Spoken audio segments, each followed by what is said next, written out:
नमस्कार, जय हिंद साथियों। भारत के प्रधानमंत्री नरेंद्र मोदी की छवि पूरी दुनिया में ही खीखी और जबरन गले पड़ने वाले प्रधानमंत्री के रूप में बन चुकी है। कभी किसी का जबरन हाथ पकड़ लेते हैं, वो हाथ छुड़ाता रहता है, जबरदस्ती हंसते रहते हैं प्रधानमंत्री जी, और इस कमजोरी का फायदा दुनिया के तमाम देश उठाते हैं, उनकी झूठे तारीफें कर देते हैं, एक आध मेडल गले में डाल देते हैं और जो कुछ भी उनकी मर्जी होती है भारत के हितों के विरोध में जाकर वो समझौता करा लेते हैं प्रधानमंत्री जी से। क्या यह ठीक है? अभी कुछ दिनों पहले भारत के प्रधानमंत्री ने इजराइल की यात्रा की और उस वक्त यात्रा की जब पूरी दुनिया में बहस चल रही थी कि अमेरिका और इजराइल मिलकर ईरान पर हमला कर सकते हैं। भारत के प्रधानमंत्री की यात्रा टाली जा सकती थी क्योंकि अखबारों में अब खबरें आ रही हैं कि एक हफ्ते पहले से ही तैयारी थी इस हमले की, लेकिन प्रधानमंत्री को धोखे में रखकर इजराइल की यात्रा कराई गई। अगर मान लीजिए उनके रहते हुए यह युद्ध शुरू हो गया होता तो कितने बड़े संकट की स्थिति पैदा होती, प्रधानमंत्री खुद वहां पे फंस जाते। लेकिन अभी जो मौजूदा हालात है पूरी दुनिया के, जब यह कहा जा रहा है कि दुनिया अब तीसरे विश्व युद्ध की तरफ बढ़ रही है, ऐसे समय में भारत के प्रधानमंत्री की खामोशी 1000 सवाल पैदा करती है। आप अपने आप को विश्वगुरु कहते हैं नरेंद्र मोदी जी। विश्व में हो रही घटनाओं पर आप खामोश रहेंगे, चुप रहेंगे, कुछ नहीं बोलेंगे? ऐसे थोड़ी आप विश्वगुरु बन सकते हैं। आपको वैश्विक घटनाओं पर नजर रखनी होती है। आज अमेरिका वैश्विक तानाशाह बन रहा है, जिसके ऊपर जब चाहता है टैरिफ लगा देता है, कभी वेनेजुला के राष्ट्रपति को उठाकर लेकर चला जाता है, कभी ईरान पर हमला कर देता है, इजराइल के साथ मिलकर वहां के सबसे सुप्रीम लीडर खामिनेई की हत्या कर देता है। और ऐसी घटनाओं पर आप चुप हैं, खामोश हैं, सब कुछ आप देख रहे हैं, बर्दाश्त कर रहे हैं। आपने यूएस से ट्रेड डील की भारत के हितों के खिलाफ, आपने यूएस के कहने पे, ट्रंप के कहने पर सीज फायर किया, ऐसा उसका दावा है। आपने ट्रंप के कहने पे अपना पोर्ट बंद कर दिया ईरान में, जहां पे आपने 12,000 करोड़ रुपए से अधिक खर्च किया था। आपने ट्रंप के कहने पे रूस, जो आपका परंपरागत मित्र है, उससे तेल खरीदना बंद कर दिया, जहां से आप 40% भारत की जरूरतों का तेल खरीदते थे। आपने ट्रंप के कहने पर भारत के करोड़ों किसानों के हितों को गिरवी रख दिया। आप अमेरिका के पिछलग्गू बन के विश्वगुरु बनोगे? आप अमेरिका के सामने दब्बू बन के विश्वगुरु बनोगे? आपने देखा नहीं कि भारत के लोगों की कैसी बेइज्जती की अमेरिका ने? हाथों में हथकड़ी, पैरों में बेड़ी बांध के उनको अमृतसर के एयरपोर्ट पर उतारा गया, आपको अपमानित किया गया। आपने देखा नहीं कि किस तरह से पाकिस्तान के आसिम मुनीर को और वहां के शहबाज शरीफ को गले लगा रहा था ट्रंप और कह रहा था आई लव पाकिस्तान। ऐसे अमेरिका पे आप भरोसा कर रहे हैं? आपके जो अंधभक्त हैं वो क्या प्रचारित कर रहे हैं? वो ईरान के खिलाफ बोल रहे हैं, उस ईरान के खिलाफ जो आपका कई संकट के वक्त में साथ दे चुका है, जो आपका परंपरागत मित्र है। आपके अंधभक्त, आपकी पार्टी के लोग ये कह रहे हैं कि 65 और 71 में ईरान ने पाकिस्तान का साथ दिया था। आपके अंधभक्त, आपकी पार्टी के नेता यह नहीं बता रहे हैं कि 71 में अमेरिका ने भारत के ऊपर तमाम प्रतिबंध लगाए थे, 71 के युद्ध में खुले तौर पे पाकिस्तान का साथ दिया था और 71 के युद्ध में उसने बंगाल की खाड़ी में अपना 7वां भेड़ा भेज दिया था। उस वक्त रूस ने आपका साथ दिया था। आपके चेले ये नहीं बोल रहे हैं? आपके अंधभक्त ये नहीं बता रहे हैं कि 71 में अमेरिका पाकिस्तान के साथ खड़ा था, और एक मौके पे नहीं, कई मौके पे पाकिस्तान के साथ खड़ा था।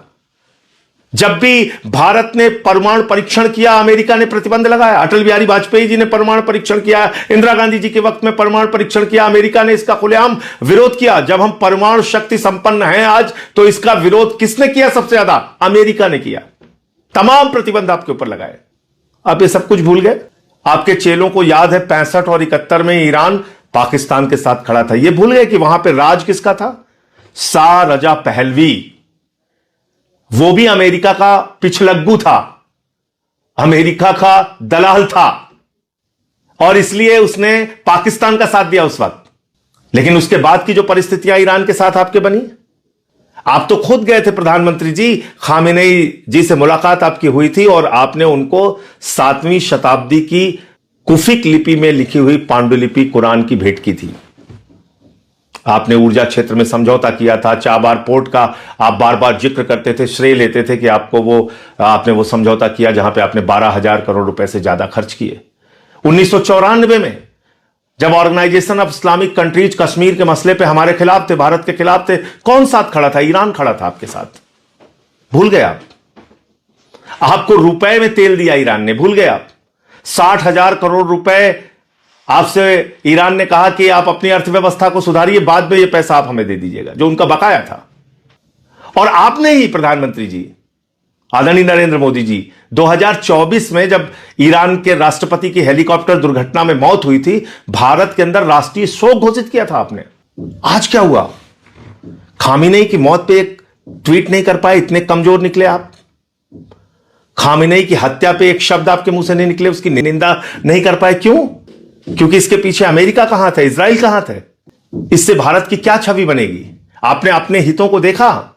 भारत को सस्ता तेल ईरान से मिलता है, ऊर्जा क्षेत्र में सुरक्षा प्रदान की है ईरान ने आपको लंबे समय तक। खामिनेई की हत्या पे एक शोक का संदेश ट्वीट नहीं कर पाते? बांग्लादेश में जहां हिंदुओं की हत्या हो रही है, वहां की बेगम खालिदा जिया, एक पूर्व प्रधानमंत्री के लिए आप अपने विदेश मंत्री को भेजते हैं, शोक व्यक्त करते हैं। पाकिस्तान जो हमारा जानी दुश्मन है, उसके प्रधानमंत्री नवाज शरीफ का बर्थडे का केक बिना बुलाए आप काटने चले जाते हैं। आईएसआई को बुलाते हैं आप पठानकोट में हमारे शहीदों की जांच कराने के लिए। ये आपकी विदेश नीति है। इसलिए ये ही खीखी छोड़िए और सही जानकारी दुनिया को दीजिए। आज दुनिया एक बड़े संकट में है और इसके लिए अगर कोई जिम्मेदार है तो अमेरिका जिम्मेदार है, जो एक वैश्विक तानाशाह के रूप में उभर रहा है। उसका नाम है ट्रंप। और जाके खाड़ी देशों से पूछिए। खाड़ी देश आज चिल्ला रहे हैं, चीख रहे हैं, कह रहे हैं हमको ईरान की दया पर छोड़ दिया है अमेरिका ने। हमने उनके लिए मिलिट्री बेस दिया अपने अपने देशों में और हमको ईरान की दया पर छोड़ दिया। खाड़ी देशों में और पूरे गल्फ के देशों में मिला के लगभग 90 लाख से 1 करोड़ भारतीय रहते हैं। अगर यह युद्ध आगे बढ़ता रहा तो किसका नुकसान है? हमारे लोगों का नुकसान है। आप अमेरिका और इजराइल से युद्ध खत्म करने और शांति की अपील नहीं कर पा रहे हैं, नाम नहीं ले पा रहे हैं उन देशों का। तो इसलिए विदेश नीति को मजाक नीति मत बनाइए। विदेश नीति को ही खीखी और जबरन गले पड़ने की नीति मत बनाइए। विश्व गुरु सिर्फ कहने से नहीं बनता। विश्व गुरु के लिए आपको वैश्विक घटनाओं पर अपनी प्रतिक्रिया प्रकट करनी होती है, अपना स्टैंड क्लियर करना पड़ता है। इसलिए मैं बार बार कहता हूं, आप विश्व गुरु नहीं, गुरु घंटाल हो प्रधानमंत्री जी। और आपका जो आचरण ऐसे वक्त में है, आपकी खामोशी और जिस तरह से आप अमेरिका के आगे लगातार झुकते जा रहे हो, अमेरिका से आपने एप्स्टीन फाइल के दबाव में, अडानी को मिले सम्मान के दबाव में एक ट्रेड डील की जो भारत के हितों के खिलाफ है। आपने अमेरिका और इजराइल के साथ ऐसे वक्त में खड़े होने का काम किया जिससे भारत को महंगे तेल का खामियाजा भुगतना पड़ सकता है, जिसका नुकसान देश के लोगों को होगा। जय हिंद।